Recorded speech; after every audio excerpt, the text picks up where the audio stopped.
Hi, welcome to Richard Kabili YouTube channel, and for today's tutorial, I will be teaching you on how to allow and don't allow background app activities in content and privacy restrictions on iPhone X. But first, kindly subscribe to this channel and don't forget to hit the subscribe button and the bell to notify you for the new updates. And let's start. Using your iPhone X from your home screen, first go to Settings. Then in the settings, scroll down and click the Screen Time. Then in the screen time, scroll down again and click the content and privacy restrictions. Then after that, in the content and privacy restrictions, scroll down again and go to allow changes sections, then click the background app activities.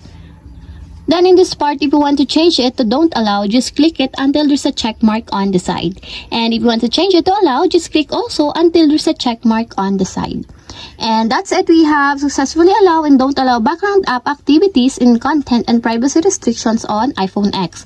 If you have a question, kindly comment down below and don't forget to hit the subscribe button and the bell to notify you for the new updates. And thank you for watching!